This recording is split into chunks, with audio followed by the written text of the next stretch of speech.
નમસ્કાર મિત્રો, આજના મારા મિની બ્લોગમાં તમારું હાર્દિક સ્વાગત છે. તો આજે અષાઢી બીજ એટલા માટે આવી ગયો તો રામાપીરના દર્શન કરવા. તો બધા જ મિત્રો રામદેવપીરના દર્શન કરતા જઈએ અને કમેન્ટમાં લખતા જઈએ જય રામદેવપીર. તો ત્યારબાદ આપણે જવાનું સતરંગ ધામ. બધા જ મિત્રો રામદેવપીરના દર્શન કરી લો. તો ફાઇનલી મિત્રો રામદેવપીરના દર્શન કરીને નીકળી ગયો તો સતરંગ ધામ.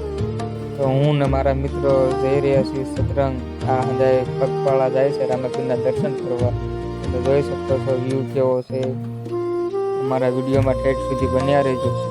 તો મારો મિત્રો ગાડી હાંકતા પણ વિડીયો ઉતારી રહ્યો છે. હવે થોડુંક જ સતરંગ ધામ આગું છે. તમે ઠેઠ સુધી બન્યા રહેજો મિત્રો મારા બ્લોગમાં. આજુબાજુનો વ્યૂ જોવો.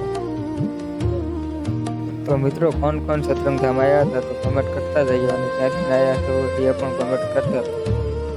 તો મિત્રો હું ને મારા મિત્રો દર બીજે જઈએ છીએ રામદેવપીરના દર્શન કરવા માટે. તો મિત્રો હું અને મારો ભાઈ ઋતિક ને મારો ભાઈ ગૌતમ દર બીજે સાથે દર્શન કરવા જઈએ છીએ રામદેવપીરના. તો મિત્રો હવે 1 થી 2 કિલોમીટર આગળ રહ્યું હતું સતરંગ ધામ.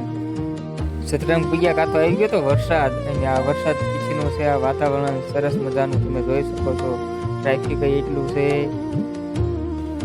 અષાઢી બીજ હતી એટલે કે મોટી બીજ એટલે પબ્લિક તો બહુ જ થાય અમારા સતરંગ ધામમાં. તમે જોઈ શકો છો એટલું પબ્લિક છે.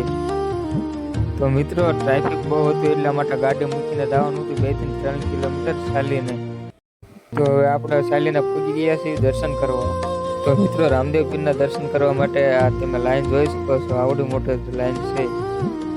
તો હવે અમે આવી ગયા હતા ધારમાંથી, કેમ કે આ વ્યૂ બધો સરસ મજાનો આવે એટલા માટે જોઈ શકો છો તમે. ધારમાંથી બેઠા બેઠા જોતો હતો આખા મેળાનો વ્યૂ.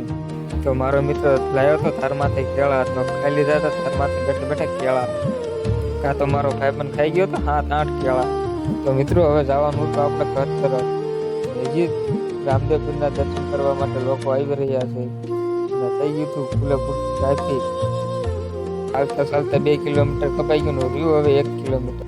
તો મિત્રો આપણે ગાડી લઈને જઈ રહ્યા છીએ ઘર બાજુ. ટ્રાફિક તો તમે હજી પણ જોઈ શકો છો. તો મિત્રો હવે ધીમે ધીમે ટ્રાફિક ઓછું થઈ રહી. તો મિત્રો તમને આજનો મારો મિની બ્લોગ સારો લાગ્યો હોય તો મારા બ્લોગને તમે લાઈક કરતા રહીજો અને કોમેન્ટમાં જય રામદેવપીર લખતા રહીજો, સબસ્ક્રાઈબ કરતા રહીજો.